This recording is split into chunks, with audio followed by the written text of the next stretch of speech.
Kiai Sadrah, strategi rohani menaklukkan Batavia. Analisis strategis bergaya Christovita Wiloto, untuk menyalakan semangat menjadi murid Kristus yang membumi dan berjuang untuk bangsa. Prolog, di balik kabut Jawa, api itu menyala. Tidak semua pahlawan memakai seragam. Tidak semua pemimpin tampil di mimbar. Dan tidak semua revolusi dimulai dengan senjata. Beberapa dimulai dengan air baptisan, di tangan seorang kiai Jawa, di tengah sawah, di bawah langit yang redup, jauh dari mata kekuasaan. Inilah kisah Kiai Tunggul Wulung dan muridnya, Kiai Sadrah. Dua nama yang tidak masuk buku pelajaran sejarah nasional. Tapi mereka adalah pionir rohani, arsitek kebangunan Kristen yang membumi dan berakar di tanah Jawa.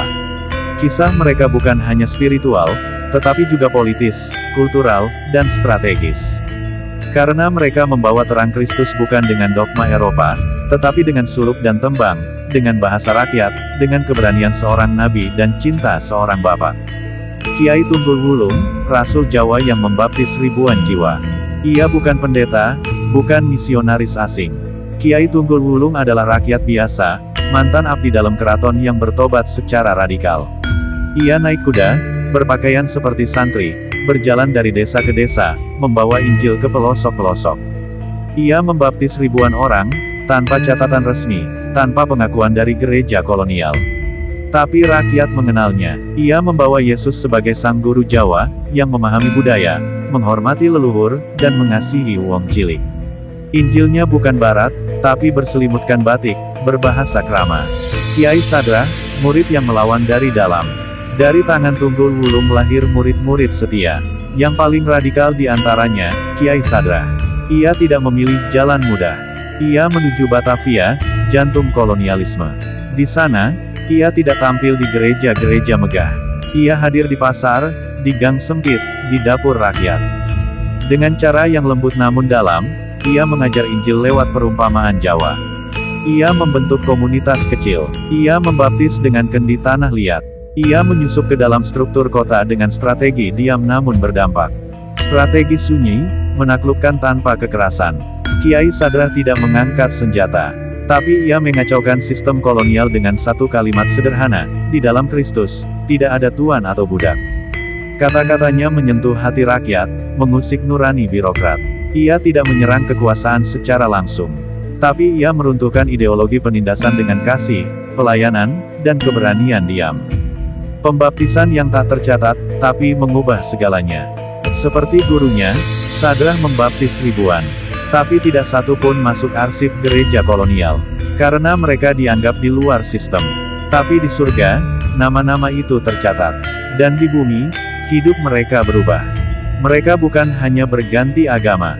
Mereka bangkit sebagai pribadi merdeka. Yang tahu bahwa Tuhan tidak pilih kasih. Bahwa Injil adalah berita tentang kesetaraan, keadilan, dan pengharapan. Drama di Batavia, wabah, penderitaan, dan terang. Ketika kolera melanda Batavia, banyak yang lari. Tapi Kiai Sadrah tetap tinggal. Ia rawat yang sakit, ia kuburkan yang mati. Dan di tengah penderitaan, ia tetap memberitakan harapan.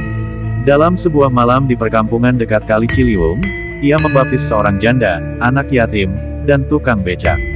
3 orang yang dunia anggap remeh. Tapi bagi Tuhan, mereka adalah permata. Budaya Jawa dan Injil, tidak berlawanan, tapi bertemu. Sadrah tidak menghapus budaya Jawa. Ia menyelamatkannya. Ia menggunakan tembang, wayang, dan doa selamatan sebagai sarana mengenal Kristus. Ia membuktikan bahwa menjadi Kristen tidak berarti menjadi barat. Ia mengajarkan bahwa Kristus dapat hadir dalam kebatinan, dalam kesederhanaan, dalam gotong royong dan tepo seliro. Ia adalah jembatan antara iman dan identitas. Jaringan rohani, gereja tanpa gedung, iman tanpa struktur. Ia tidak membangun gereja besar, tapi ia membangun komunitas kecil. Ia latih pemuda untuk memimpin doa, ibu-ibu untuk mengajar Alkitab. Tanpa institusi resmi, ia membentuk jaringan bawah tanah yang bertumbuh seperti akar bambu. Inilah gereja rakyat, yang kuat karena berakar di tanah dan hati rakyat. Penolakan dan pengakuan, para misionaris Belanda melihatnya dengan curiga. Ia tidak lulus seminari, ia tidak punya surat tugas. Tapi ia punya buah pelayanan yang nyata. Saat beberapa gereja resmi kosong, rumah Sadrah penuh sesak. Ia ditolak manusia, tapi disahkan Tuhan. Dan akhirnya, bahkan gereja kolonial pun tak bisa mengabaikan pengaruhnya. Pesan bagi generasi Kristen Indonesia hari ini. Kita hidup dalam dunia yang berbeda. Tapi tantangannya sama. Kita butuh keberanian Kiai Sadrah. Kita butuh iman seperti Tunggul Wulung. Kita butuh gereja yang tidak takut keluar dari gedung, masuk ke pasar, ke media sosial, ke dunia nyata. Kita bukan minoritas. Kita adalah cahaya, tapi cahaya hanya berguna kalau menyala. Strategi untuk masa depan, kembali ke akar, menyala ke depan.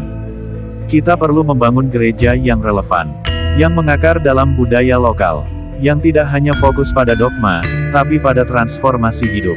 Gereja yang sederhana tapi kuat, yang bisa menjangkau semua kalangan. Seperti yang Kiai Sadrah lakukan. Epilog, dari Jawa untuk Nusantara.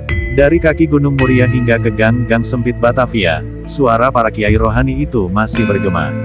Mereka tidak membangun monumen, tapi mereka membangun jiwa. Dan dari merekalah kita belajar, bahwa revolusi sejati lahir dari hati yang menyala.